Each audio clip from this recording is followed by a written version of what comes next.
Okay, welcome everybody. Welcome to our June meeting of the Sydney Passengers. Joining us from London, ungodly hour for them, is Orlando Pearson and his wife, who will be presenting their play, the Baron of Wimbledon, a little bit later on in the meeting. So as well as Australian members here today, we've got members from New Zealand, the UK, obviously, and hopefully some USA people are going to be joining us as well. As I mentioned, our presenter for today is Orlando Pearson from the UK. He's done us the courtesy of joining us at 5 a.m. his time. Thank you very much, Orlando. And Orlando is an author and playwright and is currently up to volume 9 in his Redacted Sherlock Holmes series of books. Later on, he'll present his play for us, The Baron of Wimbledon. As usual, we are recording this meeting, and after suitable editing, it will be uploaded to our YouTube channel for anybody to see. So we'll be letting all you know when it's available to view if you care to do that. In a bit of media news, all 13 episodes of the Watson TV series are still available on Paramount Plus. Personally, I found it a bit hard to get into that series. I'm not sure what other people think.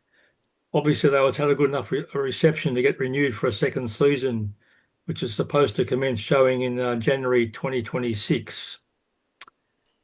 Sherlock and Daughter is currently screening a new episode each week on SBS here in Australia, and we are currently up to episode 5 out of 8. I like David Lewis as Holmes, apart from a couple of grating characteristics, such as referring to himself as the great Sherlock Holmes. I think the series is well made. The third, as yet unnamed movie in the Enola Holmes series on Netflix is currently in production. This one's set in Malta. Henry Cavill continues his role as Sherlock Holmes, and Helena Bonham Carter reprises her role as their mother. There's no release date for that one yet. There's no further news about the Young Sherlock 8-episode TV series after filming concluded in late February. Guy Ritchie is directing this series, with hero Fiennes Tiffin playing the 19-year-old Sherlock Holmes. It's reportedly to be released on Amazon Prime Video. And the new project announced is True Sherlock, said to be a retelling of the Sherlock Holmes stories, exploring such mysteries as who are Sherlock's parents? How did Mrs. Hudson find and lose her husband? How did Moriarty become the Napoleon of crime? And where did Watson come from? It's based on a book series by Nicholas Sercombe, who was also involved with the production company. Filming of 4 feature-length episodes is due to start in the UK in January, so we'll keep an eye on that one. Some canonical anniversaries this month.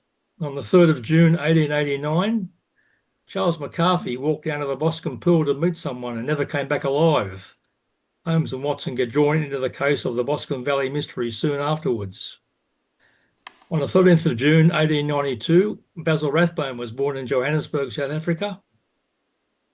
On the 19th of June 1889, Dr. Watson extracts Isa Whitney from the Bar of Gold opium den and bumps into Holmes there, which starts them both off in the case of the man with the twisted lip. On the 20th of June 1837, 18-year-old Victoria inherits the British throne and the Victorian era commences. Her coronation takes place on 28th of June the following year.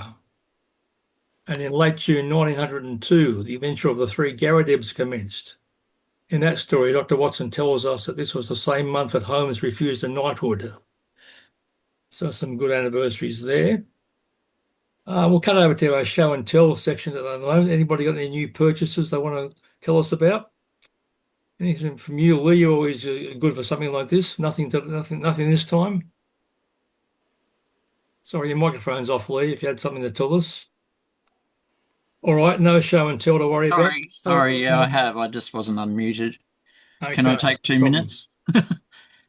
One of my pleasant duties is to announce the result of the Montpellier Award for Orlando's benefit. This is an annual award we will give to the person who presents the best bit of research published in our journal. And all the members get a chance to vote on that and pick their best article, which covers the criteria of the award. So the 4 contenders were The Great Moriarty Deception by Robert Sharpman, The Improbable Six Napoleons by Gary Nolan. Construct of the Stranger, One Further Revelation by Ross Philpott. And The Passing Acquaintances of Arthur Conan Doyle, Part 3, Arthur O. Thomas by Matthew D. Hall. And voting of all the members concluded on the end of June, sorry, end of May, and the winner by a clear margin was Ross Philpott for his article, Construct of the Stranger, One Further Revelation. So congrats to Ross. I've let him know that he's the winner and that his name will be engraved on the trophy, and I'll be sending him a personal prize in the mail during the week. So again, congratulations to all the authors that were nominated for upholding the fine traditions of the Montpellier Award. It's always a hard one to vote for the best of those, but and there's always some dissenting agreements, but the voting was pretty clear in this case, and Ross is a very worthy winner of that. So congratulations to Ross. Bill, Yeah, sorry Lee? to interrupt. I do have a couple of books to talk about. Can people hear me? Yes, I can hear you. Yeah, Everybody else okay. nodding their head, so go ahead, Lee. Can we jump back to show and tell for a minute? Yeah, we can indeed. I often collect more books than I get time to read, to be honest, but I've got 3 books recently which are of interest. 2 by David Stuart Davies, and of course it's backwards on the screen. That one's called Sherlock Holmes, The Games Afoot. It's an anthology of various stories using Holmes. This one also by David Stuart Davies called The Shadows of Sherlock Holmes. That's in Wordsworth Classics, so it's nice and cheap. That's a good one. And I got this other one, The Mammoth Book of Sherlock Holmes Abroad, which, yeah, I haven't read yet, but looking forward to it. Who's the author of that one, Lee? Sorry? Who's the author of that one? It's edited by Simon Clarke. It's not a recent one. It came out 2015. I just got a second-hand copy of it. Okay, could be interesting to read. Can I quickly mention 2 other things, Bill, without derailing the meeting? Killing Sherlock. Has anybody been seeing that? The Lucy Worsley Investigates show? It's on just before Sherlock and Yeah, it's on SBS on Thursday SBS. nights. Yeah. It's been quite good the last couple of episodes. It's mainly about Conan Doyle and how he went about writing the Holmes stories. That's worth seeing. And Yes, I've seen it.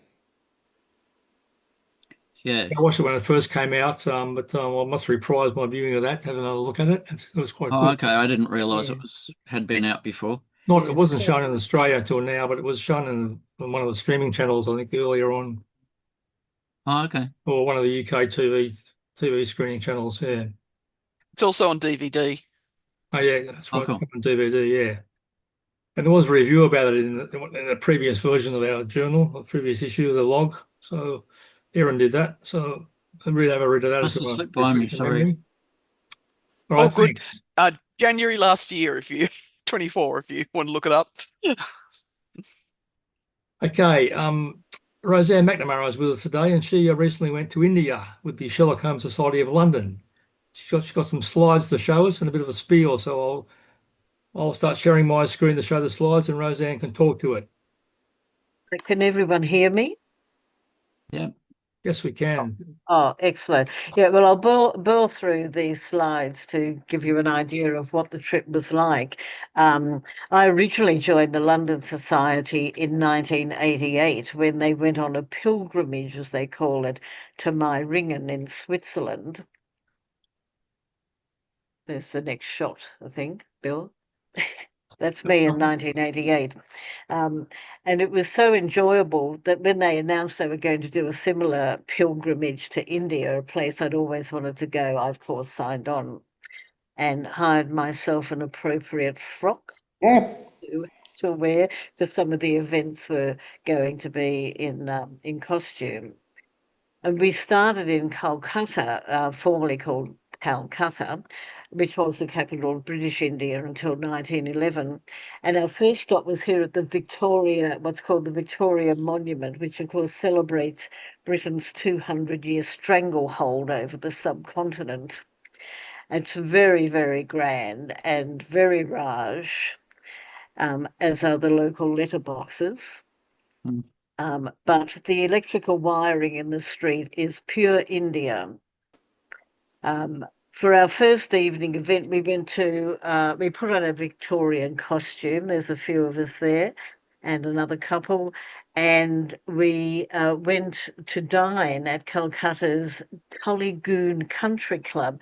And this gentleman who was addressing us was the director of a movie called Bumkesh Bakshi. Now, Bumkesh Bakshi is a fictional Bengali detective known as the Indian Sherlock Holmes.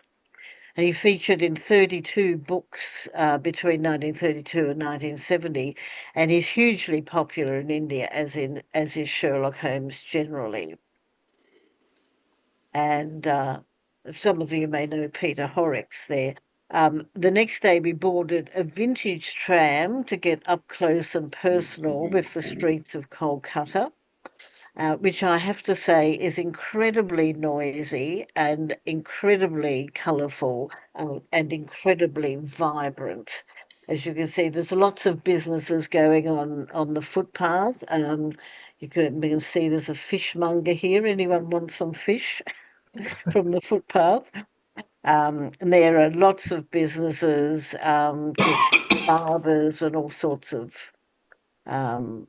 so this is just an idea of some of the businesses. And I especially enjoyed these. There were a couple of streets just totally full of bookshops from floor to ceiling and spilling out on the footpath. It's quite great to see that books are big business actually in India. And we also got out and had a walk. Just a tiny little temple, which was just through a doorway on the street, which we passed by. And then we came to some streets that were just totally devoted to making these huge ceramic edifices of the Hindu gods. And then we stopped for a cup of masala chai, Indian tea, which served in these little terracotta bowls, which they then smash, by the way. They throw them down and they get recycled. They don't reuse them. Then onto a bus to explore more of the city. Here's the gentleman in his rickshaw. That's a local bus, not our bus. And these are actually motorized rickshaws in this street. And this is a traffic jam that we caused when our driver tried to do a 9-point U-turn in a very narrow Calcutta street. And this policeman, the guy in the front was the policeman who finally came along to sort it out. And of course, it's so noisy. Everybody honks, and these signs that you see in the streets have absolutely no effect whatsoever on the honking. And then that evening, we went off to a river cruise, and we were piped on board by an Indian Highland band. Very Raj. This river is called the Hooghly River. It's actually an arm of the Ganges. So we put on our cozies to impress the locals. And the next day we flew up to Lucknow, where our first stop was the Residency. This was a complex of really lovely buildings, which in the days of the Raj included a barracks, an administrative centre, and the home of the British Resident General. And the next slide shows you this incredible drainage and sewerage system that they had. And this was the house of a Dr. Fryer. I don't know who he was, but he lived there in the complex.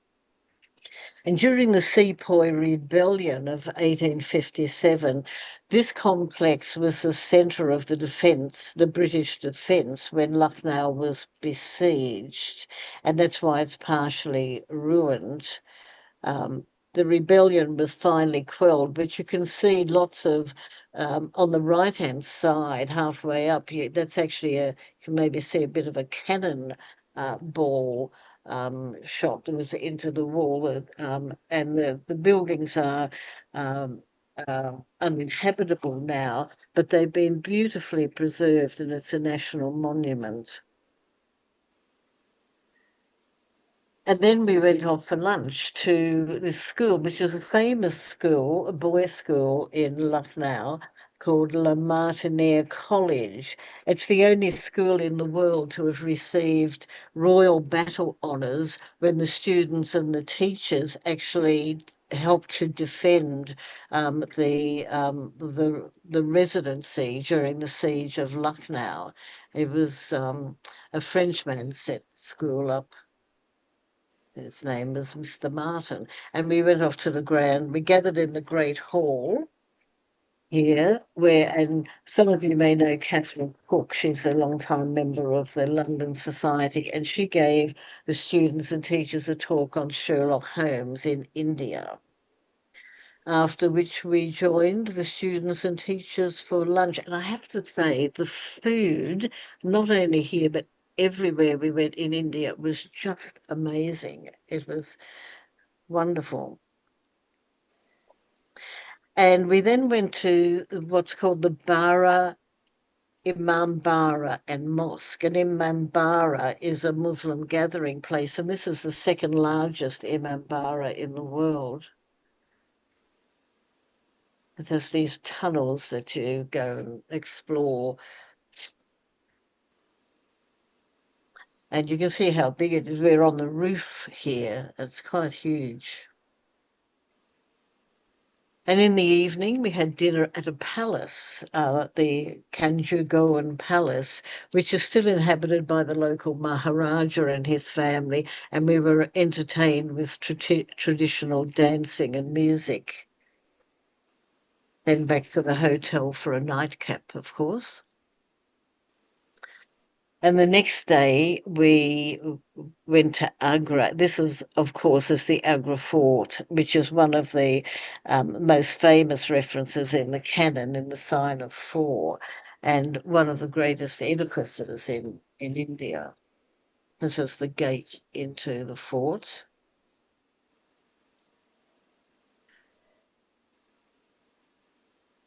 This is some people may know Peter Horrocks, again a long-time member of the London Society, who was posing as Professor Moriarty and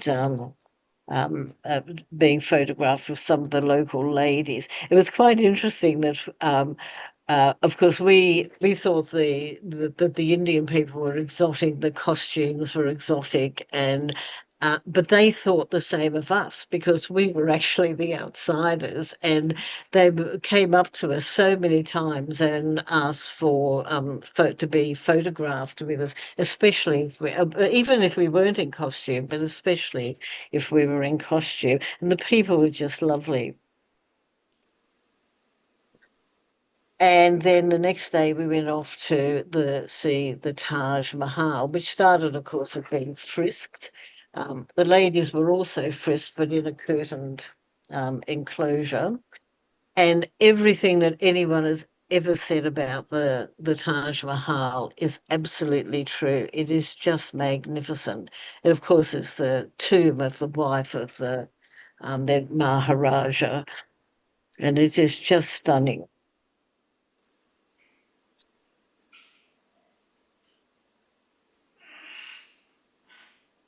And then we moved on to Delhi, and this is the residence of the Indian president. Delhi, of course, became the capital in 1911, and we had a really rare privilege. Apparently, Sherlock Holmes can get you in anywhere. We had a private tour of this residence of the president, which was absolutely splendid. It's a couple of the interior shots.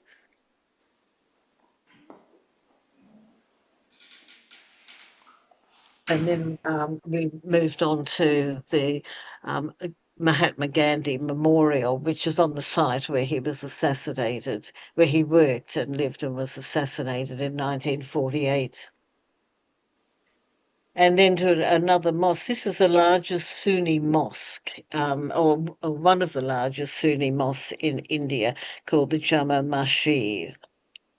And we ladies had to wear overcoats, as you can see. But nothing can get you closer to the real India than a rickshaw ride. So we through the streets of Delhi. This is the view from the rickshaw I was in. That's my driver at the front. And you can see there's just traffic everywhere. And it's like every driver for themselves. But I didn't see any accidents, but it was actually quite exciting, really. And so we arrived at the Red Fort, which is an incredible piece of Persian and Indian architecture.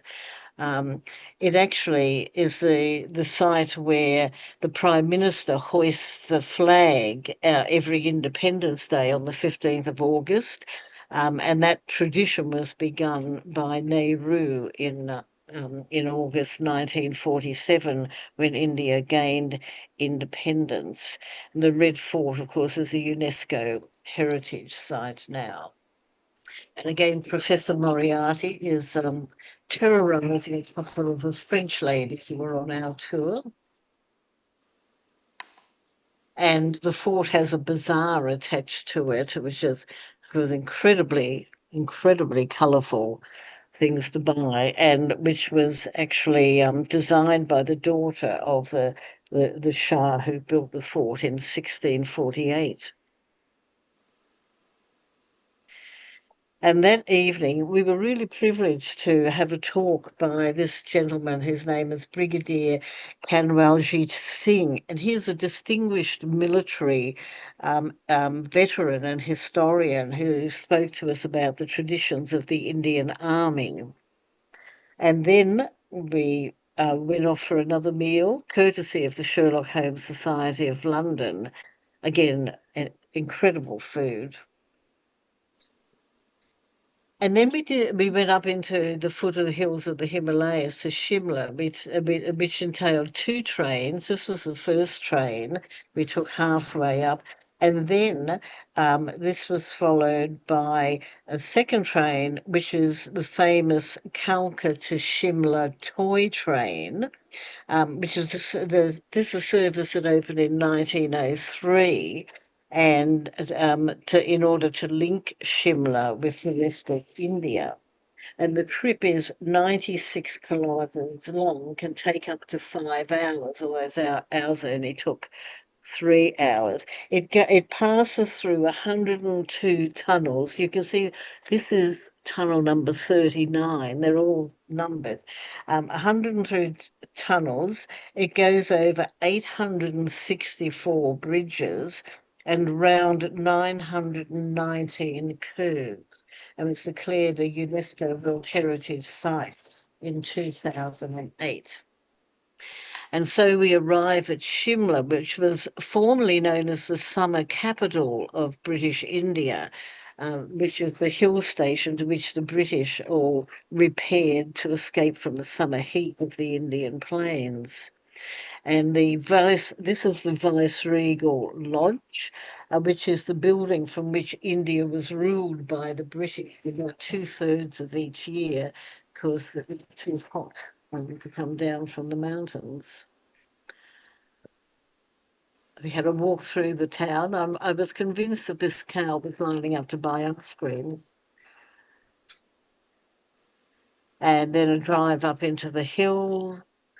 We're getting close to the Himalayas. This is a very typical sight on the roads, 4 people on a motorbike. And the secretary of the London Sherlock Holmes Society decided to take one for the team by posing on the back of a local yak. This is apparently what one does for a tourist photo. And we then made our way to a Hindi temple, which is dedicated to Hanuman, who is also known as the god of wisdom and known as the monkey god. And speaking of monkeys, the monkeys in Shimla are very friendly. And the penultimate highlight of our trip was when we went to, again, another famous boarding school, a Bishop Cotton school in Shimla, modelled on English boarding schools. And here we performed, along with some of the students and the headmaster, an original Sherlock Holmes radio play written by Peter Horrocks.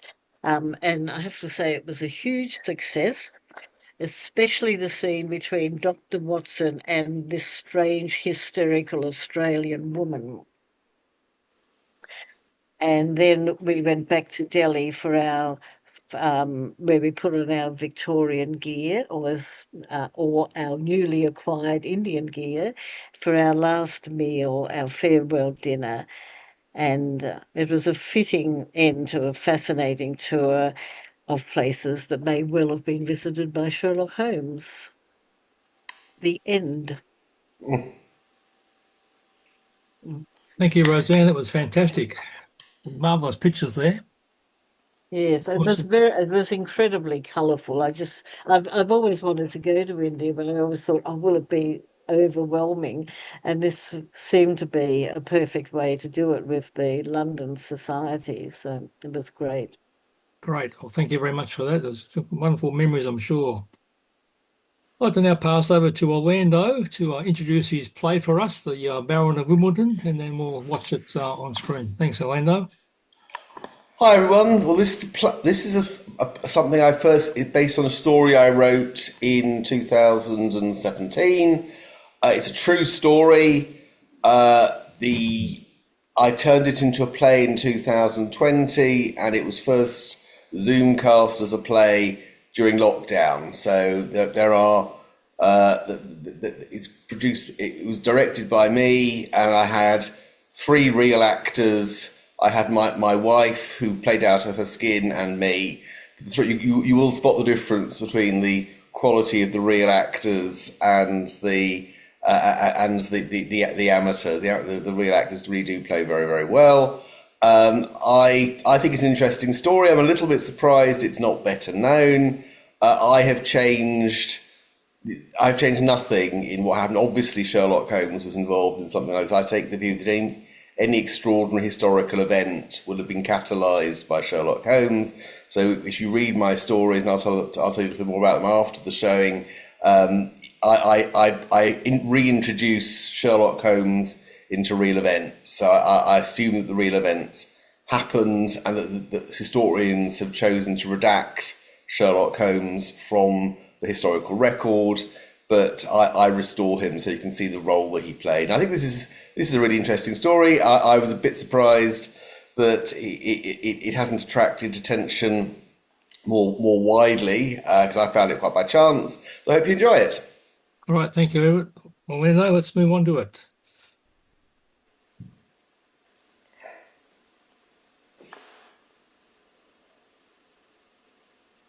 To Sherlock Holmes, she is always the woman. I have seldom heard him mention her under any other name. You may address me as the Count von Kram, although I confess at once the title by which I just called myself, not exactly mine. I was aware of it. Your Majesty had not spoken before I knew I was addressing Wilhelm Gottsreich Sigismund von Ormstein, Grand Duke of Kassel-Felstein and hereditary King of Bohemia. Miss Adler is the daintiest thing under a bonnet on this planet. Good night, Mr. Sherlock Holmes. There were several people on the pavement at the time, but the greeting appeared to come from a slim youth in an ulster who had hurried by. I've heard that voice before.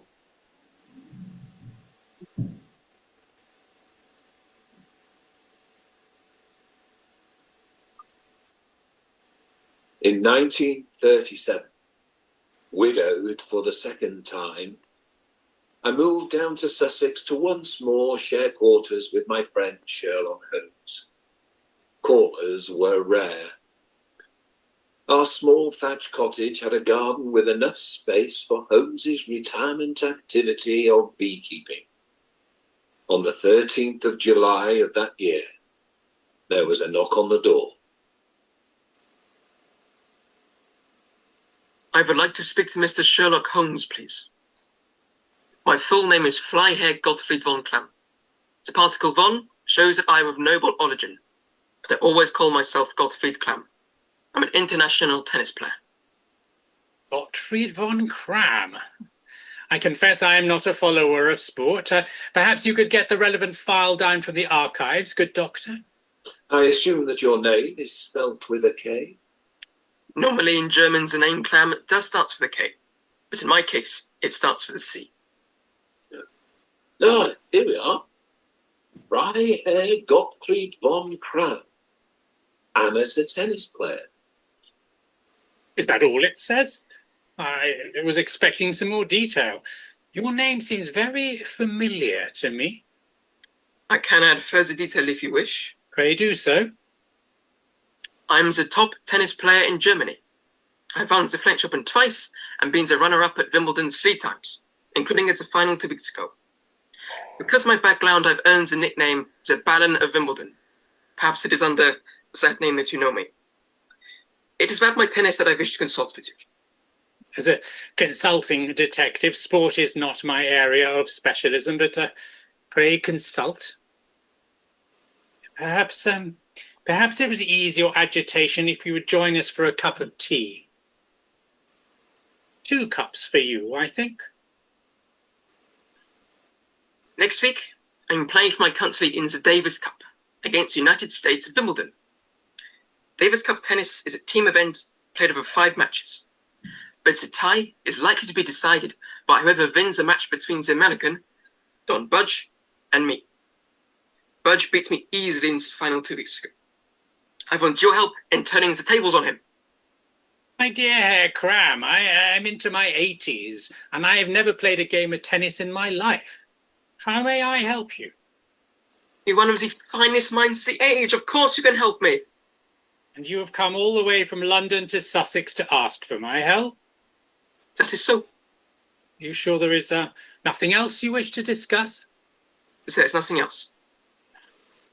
This is a very busy time of year for beekeeping. I fear I see no point in continuing this interview. Watson, if you could show Herr Cram to the door. Good afternoon. Dr. Watson, this is my mother. I am afraid that my friend cannot provide help to your son on a sporting matter. Sporting matter? Did my son not tell you? He's being blackmailed. I think you had better come back inside. It was obvious to me, Herr Cram, that there was no point in you consulting me about tennis. Therefore, there was another matter on your mind. And so I inferred that you had been coerced into coming to see me by somebody else. And when you refused to discuss that other matter that was on your mind, I concluded that either you would return to London or that other person would join us. And so I set out a 4th cup of tea, which I left unfilled. Perhaps you will speak freely now that we may be joined by the person for whom that cup was intended. In 1932, I made the acquaintance of a famous singer. We were intimate for about 3 years, although I was married for some of that time. But my dear Herr Cram, sportsmen and aristocrats have always had license to indulge themselves in such matters, and you are both. Where is the shame in this? Was there a compromising photograph? No. A secret marriage? No. A pregnancy? Mr. Holmes, my son is omitting to tell you that his lover was a man. He is a singer called Manasse Herbst. Herbst was hugely successful on the stage as a singer of operetta. He starred in one show 400 times. He is Jewish, and when the National Socialists came to power, he was barred from playing on stage and had to flee Germany. My son, to my great pride, broke foreign exchange control laws to support him while he is abroad. I was mad. Mad. I had just married, and on a honeymoon my wife came intimate with a French athlete. I didn't know what I should do. You did what is right. That's what you always do. And what is it you wish me to do? One of Herbst's acquaintances is a man called Alfred Wanzer. Wanzer is threatening to tell the authorities about the relationship between my son and Herbst. In Germany, sexual acts between people of the same sex are punishable by imprisonment, and I do not know what punishment my son might receive when the authorities find out what he has done. We would like your advice on what to do. And has your son given any reason to displease the authorities?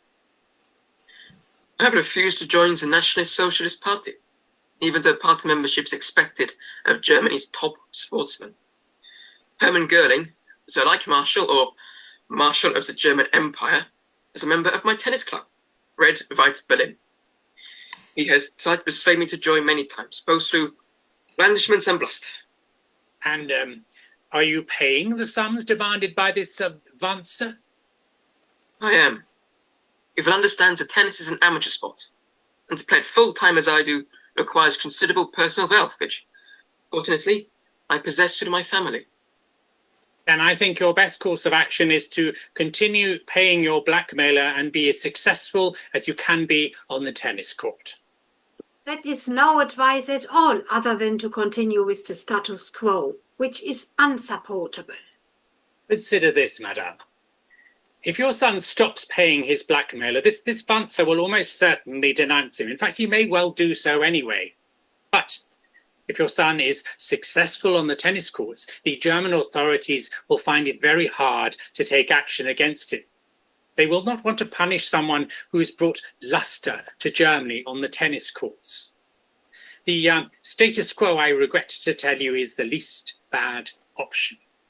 Now, if you will excuse me, I must attend to the hives. Watson, if you could show the crams out. Throughout this interview with the crams, I felt sure I was dealing with people known to me, but I could not and cannot remember what that is. The name Cram brings no client or criminal to mind. Well, of course. The King of Bohemia used the name Cram as an alias when he consulted with us in the Eileen Adler case. The woman, you called her, in 1888? The name Cram then was that of neither a criminal nor a client. When I wrote that story, I spelt the name Cram with a C, but I changed it when I found out that it is spelt with a K in German.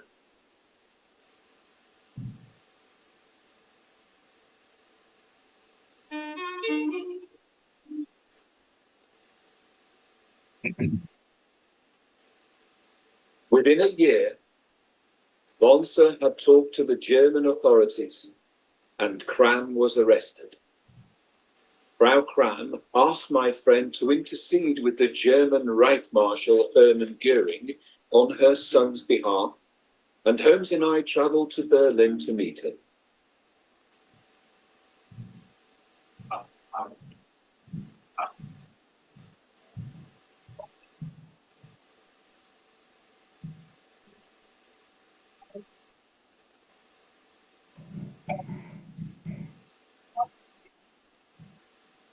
I have come to ask for leniency in the case of Gottfried von Cram. I know your name, Herr Holmes, from the writings of your friend Dr. Watson here, and I know Cram personally. I've tried to persuade him to join our party. I've offered him inducements. I've made threats. He's refused. He's a very difficult man. I am not here to discuss Cram's membership of your party, Herr Reichsmarschall. I'm here to ask for leniency in his impending trial. Herr Cram is a model sportsman and a credit to his nation. Credit to his nation? The nation is nothing. It is the race that counts. The acts to which Cram has confessed are perverted and repugnant. They will prevent the propagation of our race, as the British think the same about them. Whatever he has done, Herr Cram has been more than amply punished by his arrest and public humiliation. There is no need to go through a trial and a possible custodial sentence. It had a very desirable effect of showing people that there is nobody who is above the law, not even an aristocrat. Be National Socialist, be much to be seen as harsh but fair. But these acts took place several years ago in private between consenting adults. Surely bringing them up now serves no purpose. It serves the purpose of demonstrating that no one is beyond the powers of our people's court, our Volksgericht. No one is beyond the power of our Volksgericht. Herr Holmes, what do you see here? Here, take it. Looks like a scepter. Button, Herr Holmes. It is a symbol of my power. You know, Herr Holmes, I'm not even sure we need to go through the nonsense of a trial. 2 years ago, we had some stormtroops go up to some of the things that von Cram has confessed to. Do you know what we did? We had them arrested and executed without trial. Do you know what we did then? We passed legislation to make what my party had done legal. My party's full name is the National Socialist Party. The Socialist Party means we represent the interests of German workers. I don't imagine the German workers would be terribly interested in the fate of an aristocrat and his male lover. Look out of the window, Herr Holmes. What do you see? Real houses, real people, things that really matter. What do you think I care about an aristocrat hitting a fluff-covered ball across the net? Is there nothing I can say that will change your mind? If you don't mind my saying so, Herr Holmes, it's really rather amusing to see you sit here trying to play such a poor hand of cards. Here I am, lover of fine art, lover of fine food, lover of the chase. And you come all the way to Berlin. All you've offered me is bleating. Now, if you'll excuse me, I must bring this interview to a close. If one comes trial next week, it is my duty to choose its judge. Here is your baton, Herr Reichsmarschall. Idiot!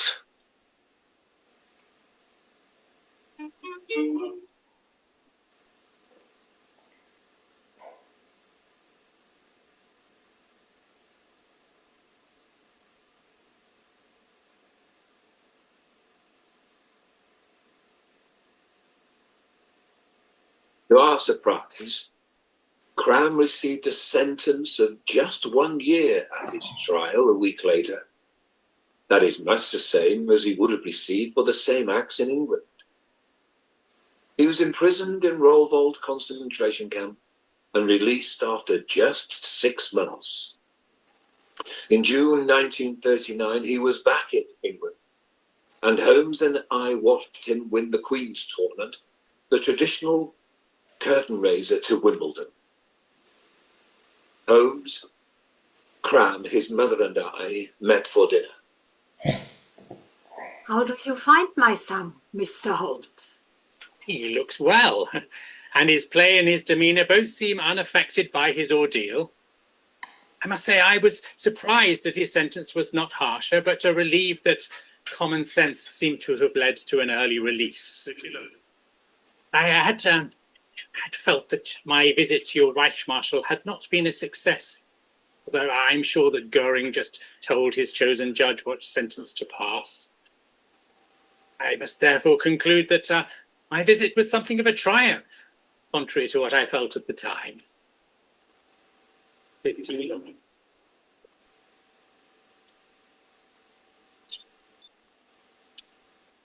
If you felt that your involvement was not a success, maybe it was because evaluating it from feelings rather than from fact-based evidence does not lend itself to a mind like yours.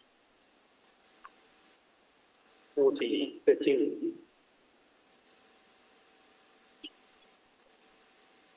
Soon after you had left Berlin, Herr Holmes, must have went to see the like Marshal. I think it was the communicative and persuasive powers of the two of you that had the required effect. You did not say, Frau Cram, that you'd also been to see Goring? It was a small matter, and in any case there is nothing I would not do for my son. And when the Reichsmarshal thrust his button at me, I did not let it fall. Come, Holmes. It is time to catch our train. Good night, Mr. Sherlock Holmes. I have heard that voice saying those precise words before.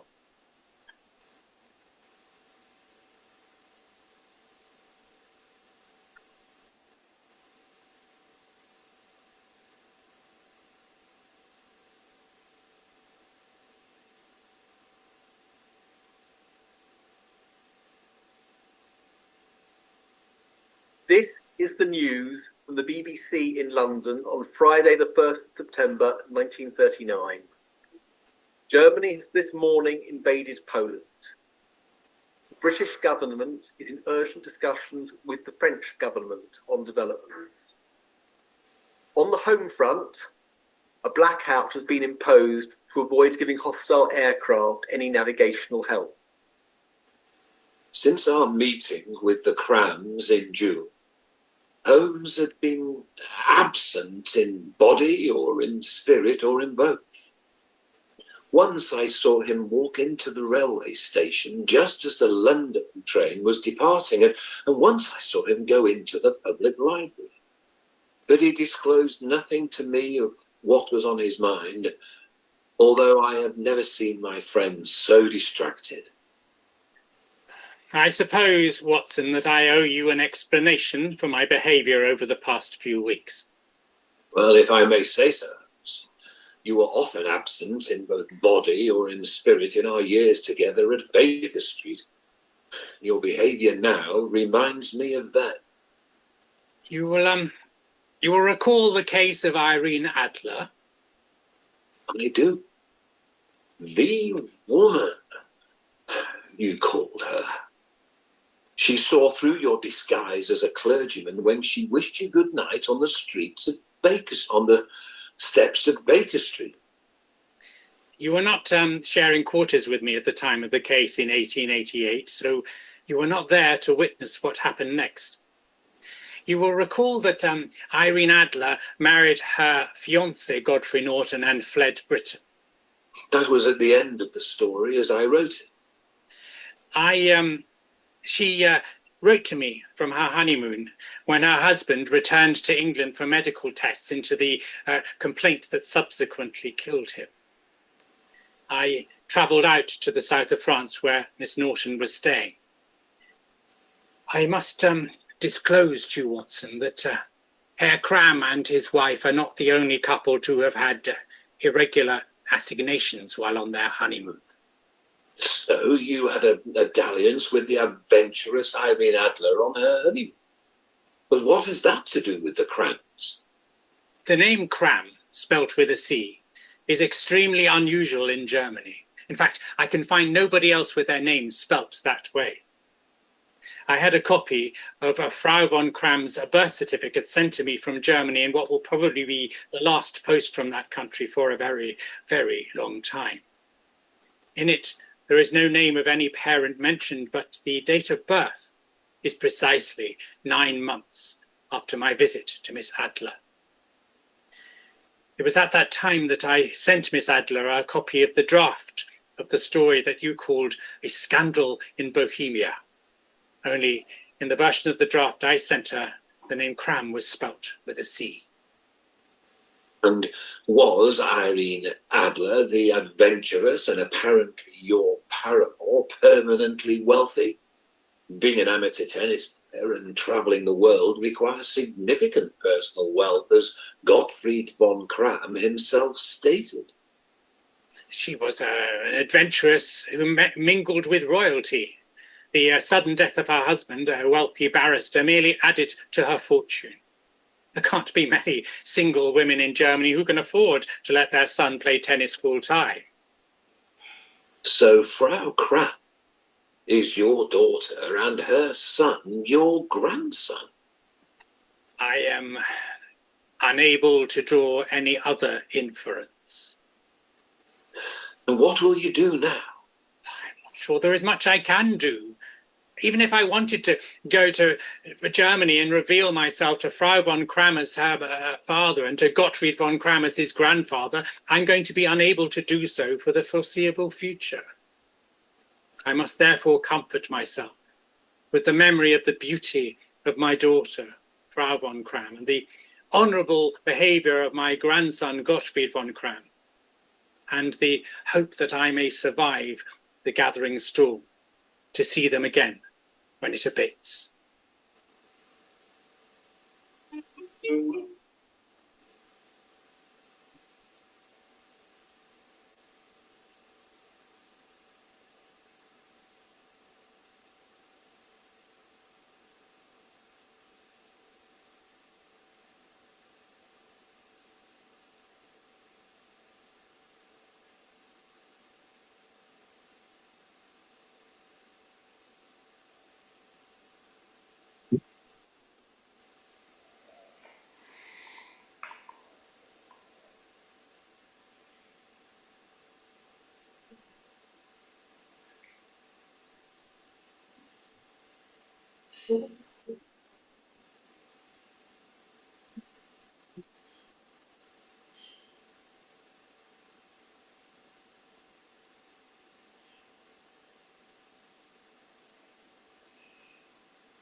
Well, thank you, Orlando.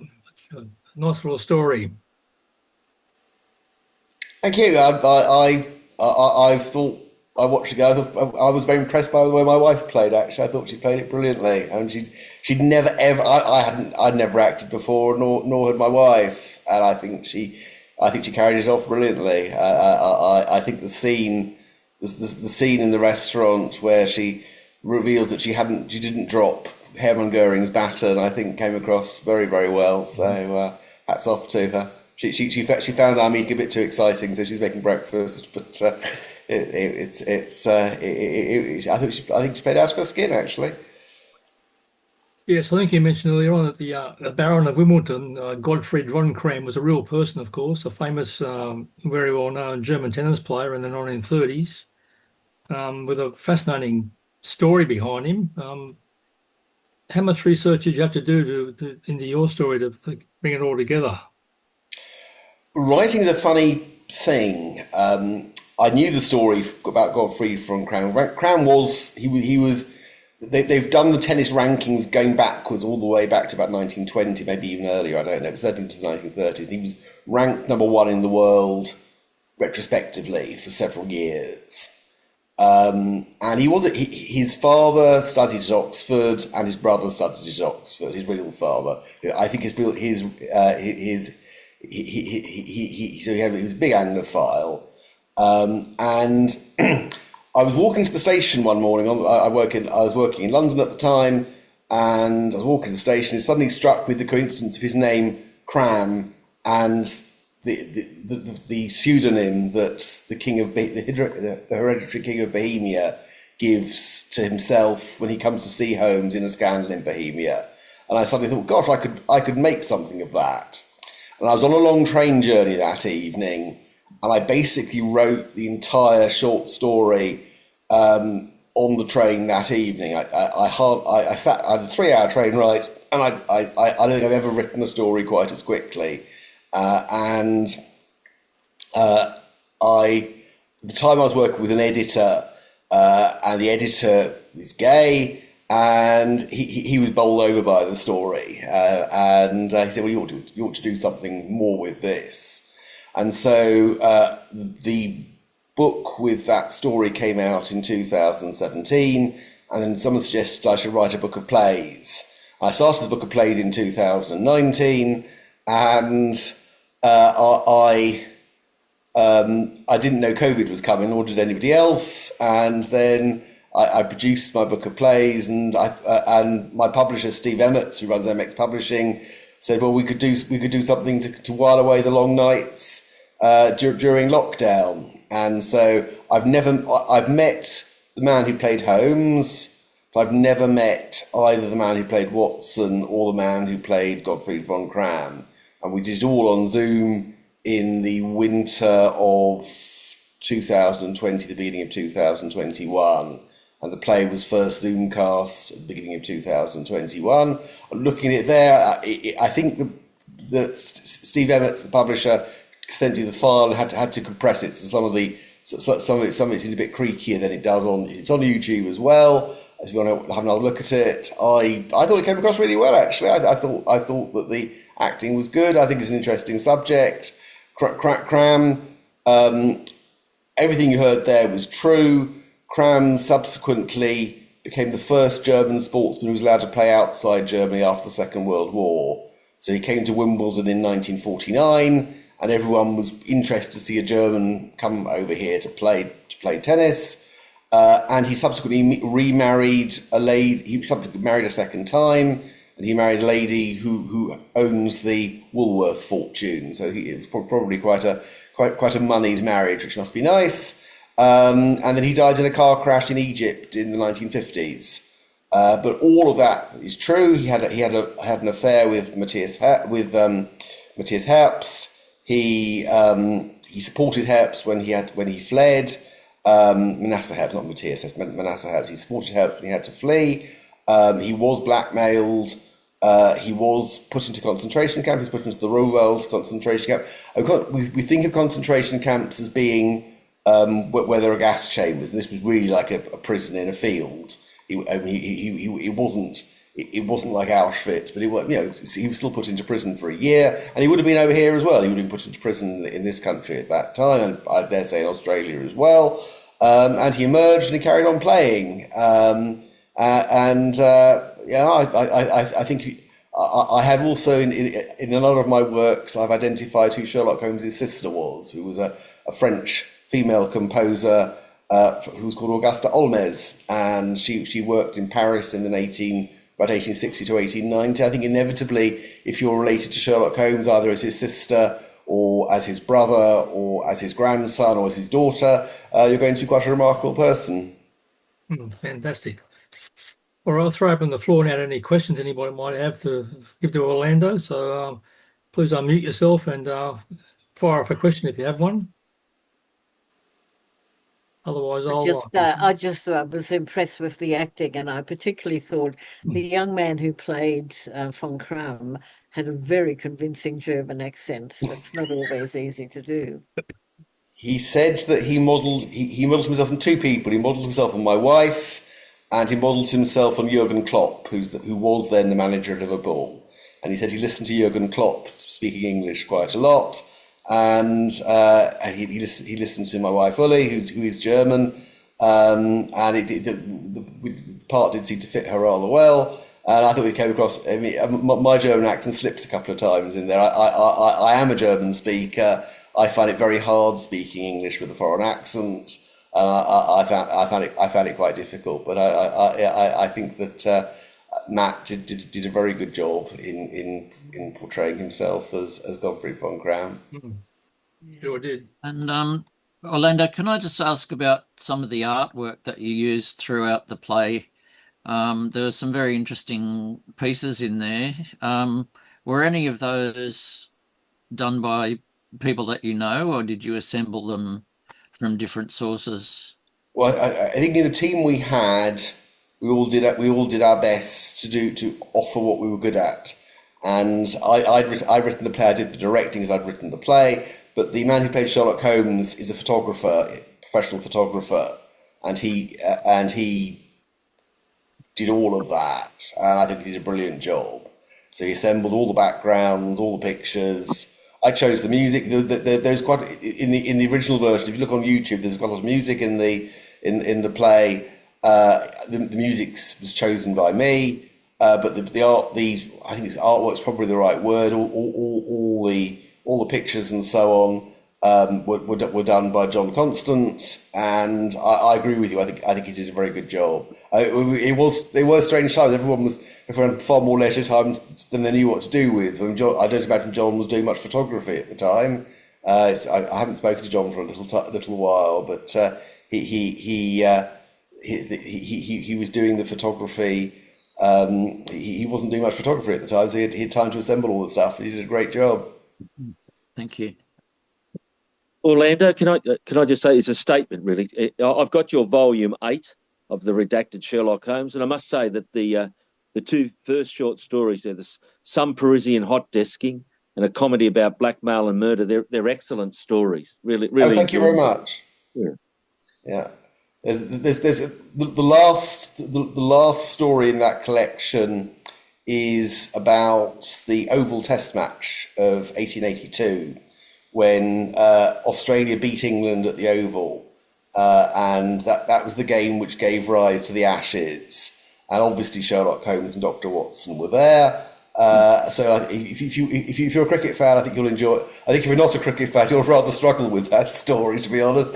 If you're a cricket fan, I think you'll enjoy that one. So Volume 8 came out last year, and if you go on Kickstarter now, Volume 9 has just come out. There's no cricket in Volume 9, but Volume 9 has just come out, and it's got it. If you thought that Some Parisian Hot Desking was a scandalous story, the opening story in Volume 9 is about Gustav Mahler and his wife, and it is by far the sexiest thing I've ever written. So if you're looking for something new if you go on Kickstarter and look for the Redacted Sherlock Holmes Volume 9, you will find it. And it's going to come out. It's going to be available in print in about a month's time. So, without wishing to plug too hard, I think it's an absolutely brilliant read. I think you should get it. No, I look forward to it. Can I also say is that I may have missed it in some of the earlier volumes, but you seem to have more of a focus of Sherlock Holmes with the Second World War. Am I right in that, or? Yeah, so the very first story I published in a book form was about the flight of Rudolf Hess. So Rudolf Hess was Hitler's deputy, and Hess flew to England on his own in May 1941. And I thought, well, this is pushing it a bit for Sherlock Holmes. Sherlock Holmes was born in 1854. What could Sherlock Holmes reasonably have been doing in 1841? And it then struck me that Sherlock Holmes wrote a monograph on secret writing. He mentions it in The Dancing Men. He said he wrote a monograph in which he elucidates 164 different types of secret writing. And I thought, well, Bletchley Park was one of the big things in the Second World War. Bletchley Park is where the British decrypted the German Enigma codes. And if Sherlock Holmes was alive in 1940, where else would he have been other than at Bletchley Park helping Alan Turing and Dilly Knox crack the German codes? And I have Holmes conduct an interrogation of Rudolf Hess in 1945, where it reveals that Hess that Hess had a very personal reason to flee Germany in 1940. It was nothing to do with trying to negotiate peace with the British. He had a very, very pressing personal reason why he wanted to leave. And it also reveals that Hitler's death in 1945 hadn't got all that much to do with the end of the Second World War. There was a very pressing reason why Hitler took a bullet in the head, and I'm being deliberately ambiguous there. And that's the first story in Volume 1. And so I have Holmes alive. I have Holmes and Watson alive in 1950 in one of my stories. Holmes would have been 96, so I think it's just about doable. But I do limit what they do, so they don't. There's no boxing or wrestling or anything like that. I have Holmes and Watson capture Heinrich Himmler in 1945. They that they discover the Belsen concentration camp. It was the only concentration camp that the British found, and most of the German concentration camps were in the east of the country, so the British were coming from the west. So they found Belsen, and they were horrified by what they found. And shortly afterwards, Holmes and Watson are in the party that arrests Heinrich Himmler, and they do attack. They are physically so revolted by what they'd seen at Belsen that they attack him. It's a very uncomfortable scene. I didn't like writing it at all, but it is quite compelling. I think it's a compelling story that I think is in volume 6. I think it is.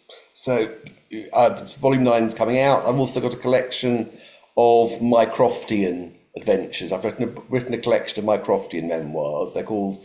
First one was called A Study in Statecraft, and the second one, rather unimaginatively, is called Further Studies in Statecraft, and that's coming out in the autumn.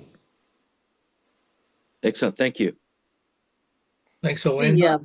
With the production, so the different actors were, this was during COVID, so they were not together, they were photographed separately, were they? Yeah. Was that done in real time, or did you have to photograph them? I mean, because they were obviously, they need to respond to each other, but did you have them all at the same time, or did you have to then intercut that? No, we recorded it live. So we rehearsed via Zoom for not very long, actually. I think we did very well. I think we did in about 12 weeks. It's not a particularly long play, it's about 25 minutes, and none of the parts are fairly equal. So everyone gets about my part was the shortest, but everyone gets about 4 or 5 minutes. And I found it's rather ironic, the others were much better at learning their words than I was. I nearly lost it at one point while we were speaking there. We did it all online, as I never met 2 of the players, and then we just broadcast it to an audience from. We had 200 people. We had 130 logins. So it was probably about 250 people in 12 different countries watching it, and we were probably the only live. We were one of the very few live theatres around in. At the end of 2020, the beginning of 2021, we did several other plays. We did I've done a Holmesian version of Macbeth, in which Macbeth is not the killer of King Duncan, and I also did a play about the MP. We had a scandal a few years ago about MPs claiming false expenses. I did a play about that, in which Dr. Watson ends up marrying Jean Leckie, who was Arthur Conan Doyle's second wife. Seems only appropriate he should marry. He should the second wife of Dr. Watson should be Jean Leckie. Very good. What year was that? 1930, was it? That he married her? So I think Conan Doyle married Jean Leckie, I think about 1905 or 1906, and I moved it slightly to 1999. I can't remember the exact date. Like that. Most of my plays. Most of my works are not original in the sense that they're not murder plots set in country houses. They tend to take historical events or something that's going on and put Sherlock Holmes into them. So I've just written a story where a Mycroft Holmes story, where Mycroft Holmes goes to America to negotiate a trade deal with the United States, and the American president is called Ronald Crump, obviously, who is nothing at all like any president that comes in mind. And Ronald Crump demands Canada as the price for giving Britain a free trade deal with the United States. Now, I'm not giving very much away when I say that Mycroft manages to find the weak spot in Ronald Crump's argumentation, and the matters turn out very well for Britain, but not very well for Ronald Crump.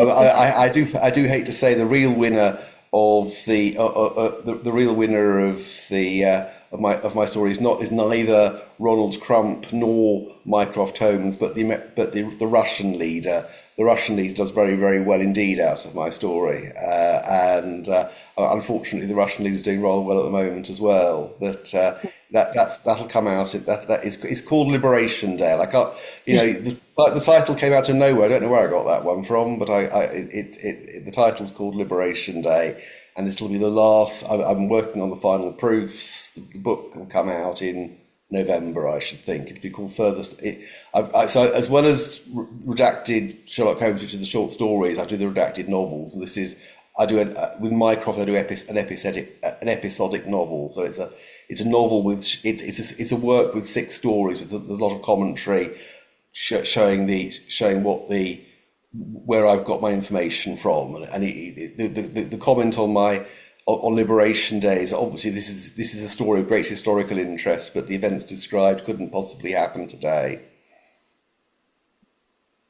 Excellent.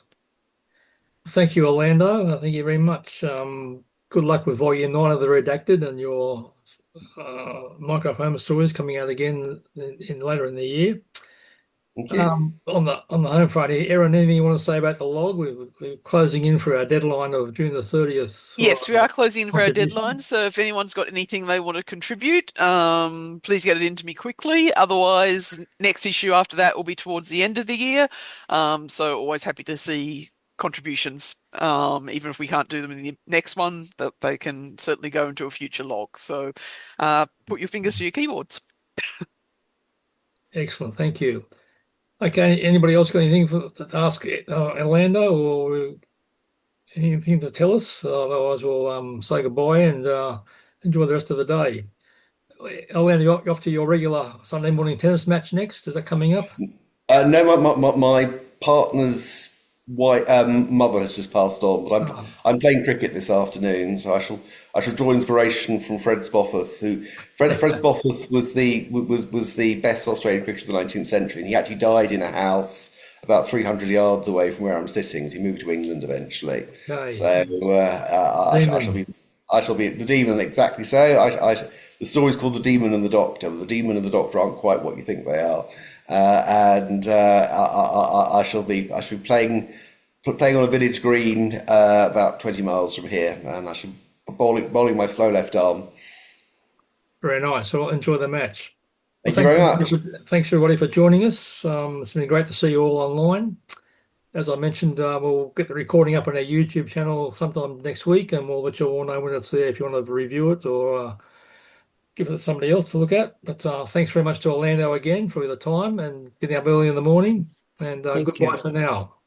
Okay, bye guys. Been great. Thank you. Bye. Thank you so much. It's great.